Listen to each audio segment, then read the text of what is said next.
네, 주안의 만나 1월 30일 토요일 묵상을 함께 나오도록 하겠습니다. 오늘 말씀은 누가복음 9장 51절에서 62절 말씀으로요. 예루살렘으로 가는 여정에서 라고 하는 제목으로 함께 묵상을 나오도록 하겠습니다. 우리 주일학교 아이들이 성경 암송을 하고 있습니다. 암송을 해서 서로 암송한 것들을 녹음에 올리면서 격려하고 도전도 받으면서 열심을 내고 있습니다. 아이들이 놀면서 흥얼거리는 내용들이 성경 구절들이어서 보고 있으면 참 마음이 좋습니다. 이 중에서 이제 가장 처음 나오는 암송이 고린도전서 13장의 말씀, 즉 사랑장의 말씀입니다. 자, 이 사랑장, 이 고린도전서 13장의 바로 앞에 있는 그 12장에서는 은사에 대한 내용들이 열거가 되죠. 그리스도의 몸된 교회의 한 성령 안에서 모든 성도들에게 은사를 주셨습니다. 어느 한 사람도 소홀하게 여기지 않고 그리스도의 몸으로서 요긴하게 사용이 되면서 함께 주의 몸을 이루는 것이죠. 은사는 다양합니다. 그리고 이 은사는 성령님으로부터 나오는 것이며 이 은사의 최종 목적은 사랑입니다. 예언도 폐하고 방언도 그치고 지식도 폐할 것이지만 사랑은 언제까지나 떨어지지 않습니다.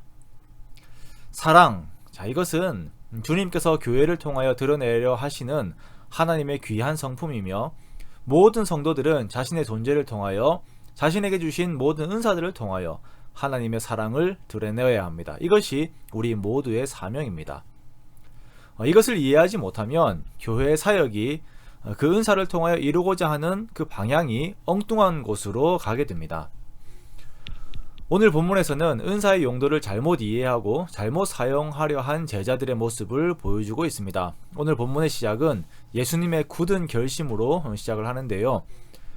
예수님께서 승천하실 기약이 차감해 예루살렘을 향하여 올라가기로 굳게 결심하였습니다.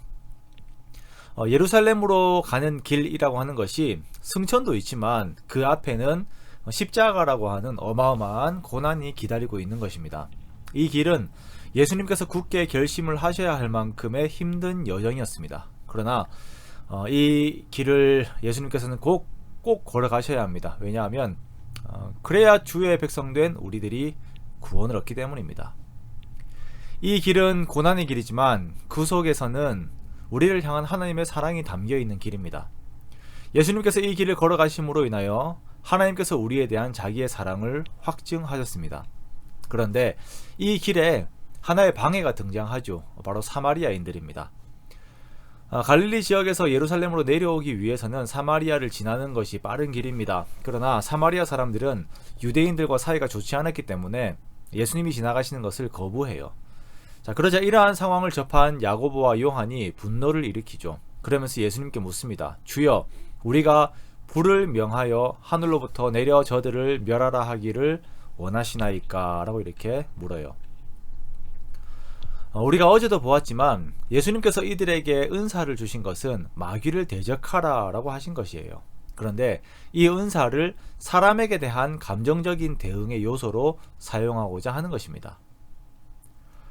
그렇지 않아도 사마리아인들과 유대인들의 사이가 좋지 않은데 이들의 길을 막으니까 이러한 대응 앞에서 영적인 실력을 보여주겠다라는 것입니다. 그런데 그 속에 있는 내용이 정말 폭력적이고 잔인하죠. 불을 명하여 하늘로부터 내려 저들을 멸하라 하기를 원하시나이까? 이렇게 좀 펼쳐져서 이야기가 되고 있지만 다시 말하면, 직접적으로 말하면 다 태워 죽여버릴까요? 라고 하는 의미입니다. 제자들이 하는 이 말의 성격이 철저하게 마귀에 속한 내용이죠.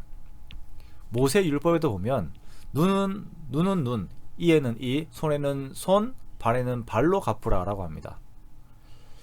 그런데 그 길을 못 지나가게 했다고 다 태워 죽인다라고 하죠. 얼마나 악한 생각인지 모릅니다.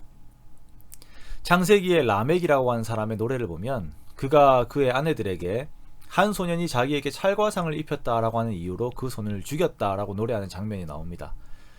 이것이 마귀에게 속한 성격의 내용이에요. 예수님께서는 이 뺨을 치는 자에게 저 뺨도 돌려대며 겉옷을 빼앗는 자에게 속옷도 주라라고 하셨습니다. 원수를 사랑하라 하셨지요. 그리고 그 말씀을 이루시기 위해서 예루살렘으로 십자가의 길로 걸어가고 계신데 아직도 제자들의 마음은 타락한 세상에 속한 마음을 가지고 있으며 주님께서 주신 은사도 그 악한 마음을 위해 사용하려고 하고 있는 것입니다. 이러한 제자들의 모습 앞에서 우리의 모습을 돌아봅니다. 하나님께서 주신 은사들을 나의 악함을 위한 도구로 사용하려 하는 그런 나의 모습이 있지 않은지 돌아봅니다. 나에게 주신 많은 달란트로 나의 악함을 위해 사용하려고 하고 있지 않은지 또다시 돌아봅니다. 그 은사들이 사람을 사랑하는 데 사용이 되어야 하는데, 교회를 사랑하고 이웃을 사랑하는 데 사용이 되어야 하는데, 그것이 나의 우월과 타인에 대한 분노와 타인을 경멸하기 위하여서 사용되고 있지는 않은지 하나님 앞에서 나의 모습을 돌아봅니다.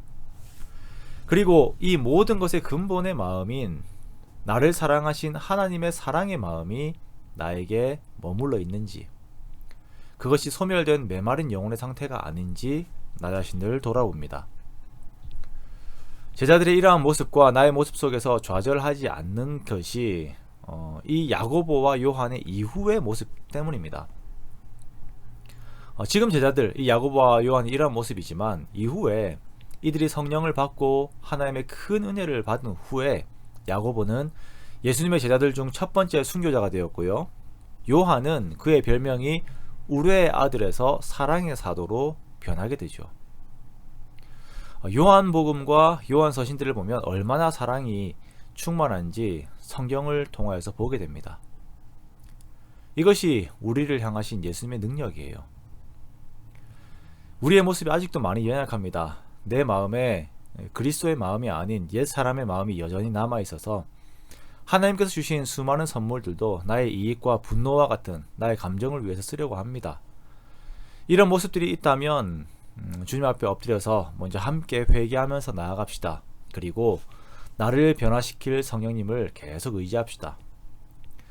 나의 현재의 모습이 사마리아에 불을 내리기 원하는 폭력과 분노로 가득 찬 야고보와 요한의 모습이라 하더라도, 이런 나의 모습을 순교자의 모습으로, 사랑의 모습으로, 그리스도의 모습으로 계속 다듬으시고 빚어나가시는 그 성령님의 손길을 기대하는 우리가 되기 원합니다. 그리하여 내가 걷는 인생길의 이 성격이 십자가가 기다리고 있는 예루살렘으로 향하여 걸어가시는 예수님의 사랑의 성격이 되시기를, 그러한 저와 여러분의 삶이 되시기를 주님의 이름으로 축원합니다.